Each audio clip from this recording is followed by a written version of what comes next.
So we're going to talk a little bit about a big picture overview of different important things when we're looking at relationship between x being a categorical variable and y being a numeric variable. So a good way of visualizing data like this is looking at side-by-side box plots. And some questions we want to ask ourselves when trying to decide which method of analysis may be an appropriate starting point is we want to think about, are we comparing just two groups, or are we comparing three or more? And more importantly, are the individuals in the groups independent, or are they dependent or paired in some way? So let's get to talking a bit about the difference between paired or independent groups. So first, let's think about having paired or dependent versus independent.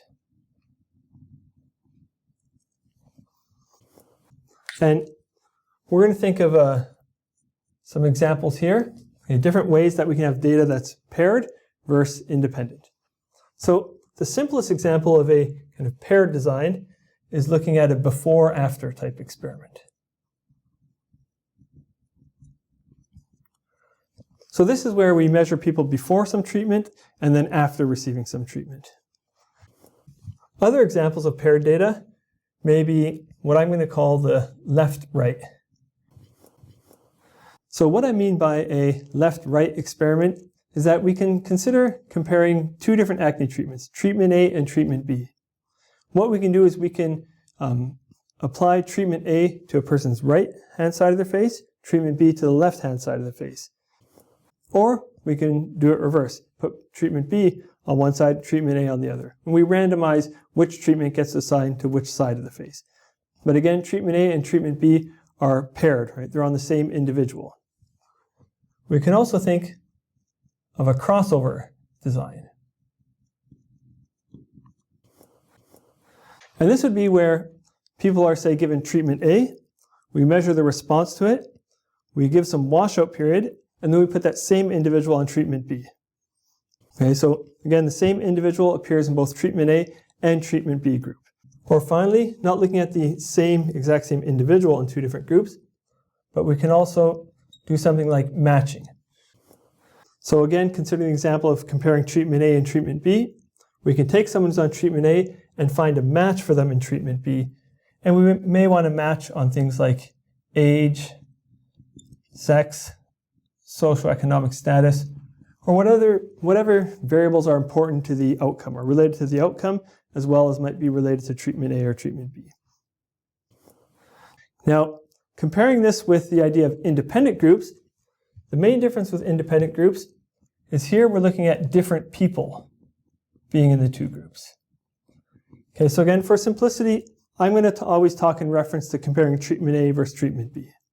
Okay, so here we look at a certain group of people are on treatment A and a totally different independent group of people are on treatment B. Okay, so some examples we might look at there are the idea of comparing smokers and non-smokers. Right, and again, here there's no way of having someone be in both treatment A and treatment B. We can't have someone be a smoker and a non-smoker. Right, the smokers and the non-smokers are two independent groups. Putting this generically, looking at exposed versus unexposed.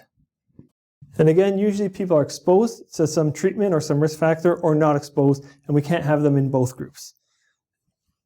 Or we may say want to compare body temperatures of males versus females. Okay, and again, here the two groups are independent. There's no way for a person to be in the male group and in the female group. Now let's talk a little bit about some considerations for each of these.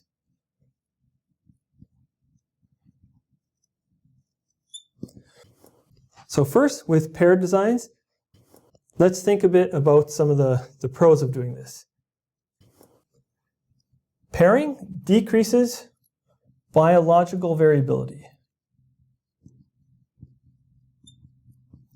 Okay, by having the same person in treatment A and treatment B, the only real difference between the people in A and the people in B are the treatment they're receiving.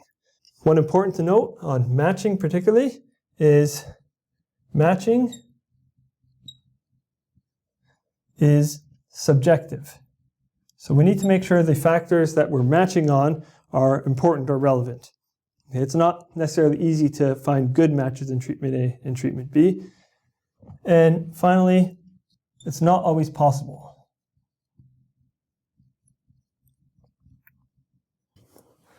As noted before in some of these examples for the independent case, we can't have someone being both a smoker and a non-smoker, or being a male and a female. And before I move on from paired data, there's one more I left out earlier. I want to throw this in because this is an important one to add as well. Often, using twins is a great way of getting paired data, where we have one of the twins in treatment A, the other one in treatment B. Again, there we're trying to mimic having the same individual in the two groups. Biologically, they should be identical or nearly identical, the main difference being the treatment they're receiving. Now, some considerations for looking at independent groups. Because the people in treatment A and treatment B are independent or different sets of people, we must ensure that the groups are similar. So for example, consider comparing smokers and non-smokers, and maybe we want to look at their lifespan. The smokers and non-smokers may differ in ages, or one important one, maybe in occupation. Maybe smokers are more likely, say, to work in a job like construction than non-smokers. And when comparing their lifespans, it might not just be the effect of smoking that has some effect on their lifespan, but maybe people who smoke are more likely to work in construction, which puts more wear and tear on your body, exposes your body to more hazardous chemicals, and those may be reducing the lifespan. Right? So we want to try and make sure the smokers and non-smokers are similar in every way possible other than the smoking or not smoking. Some ways that we can try to do this are we can randomize. Now, in the example of smoking, right, it's unethical to randomly assign some people to smoke, some people not to. So that's not an option there. But if we're looking at other things, like just comparing treatment A versus treatment B, if we randomly assign people to one of the two treatments, that should hopefully balance out the other factors. We can also restrict. And what I mean by that is we can restrict our analysis to only certain sexes, certain ages, certain occupations. So in that smoking example, if we want to compare smokers and non-smokers and we're worried about occupation having an effect, maybe we can look at smokers and non-smokers who only work a certain occupation, who are in a certain age range, and only males, say, to remove these other confounding factors. So that's one way of dealing with it, but you can imagine that's going to really affect our generalizability. It's going to be hard to generalize back to a general population when we've restricted our samples so much. And then other ways, we can look at adjustment. And as we progress through these videos, once we get into multivariable analysis, we're going to start to talk about ways of doing statistical adjustment, and trying to make the two groups similar in other ways. One important note about independent groups is that this makes things much simpler mathematically. Right, so if we can assume the people in group A and the people in group B are independent of one another, we don't need to try and factor in any relationship between the two or any dependence between the two. Apart from just thinking about are groups paired or independent, we also want to think about, are we comparing two groups or more than two groups? And that's going to help us think about different types of analyses we can maybe start to use, or good starting points. So let's do a big picture overview of what are some of the different methods of analysis depending on if groups are paired or independent, if we're comparing two groups or comparing three or more. So we can think about, are we comparing two groups that are paired? Are we comparing three or more groups that are paired? Are we comparing two independent groups? Or are we comparing three or more independent groups? Okay, and again, a reminder, where our x is categorical, right? X is the variable that forms the groups, and our y variable, our outcome, is some numeric measure. So thinking about it this way can help us think about what are some of the starting points for our bivariate analysis. So when looking at comparing two paired groups, we can look at things like the paired t-test. We can also look at what's called wilcoxon signed rank. Okay, assigned rank test. This first one here being a parametric approach, the second one being a non-parametric approach. When comparing 3 or more groups, 3 or more paired groups, we can think of using repeated measures, analysis of variance, or a non-parametric approach, Friedman's test.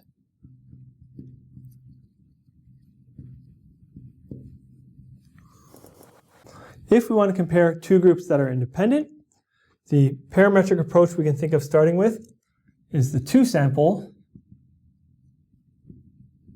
t-test,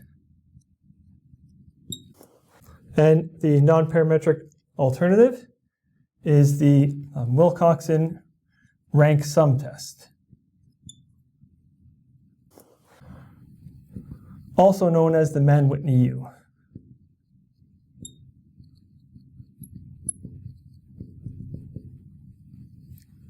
And again, finally comparing 3 or more independent groups, we can look at one-way analysis of variance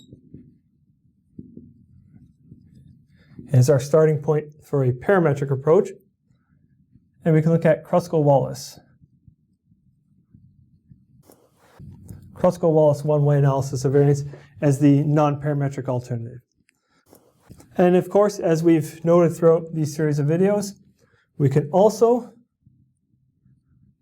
use bootstrapping type approach.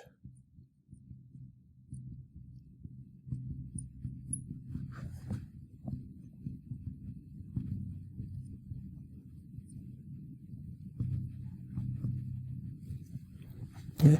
So the videos that follow this one are going to start to look at many of these tests in depth, looking at the paired t-test, independent 2-sample t-test, and so on, filling in the details, looking at them in much more depth and seeing the use of those. Hope you guys liked the video. Subscribe to our channel, like our videos, share our videos.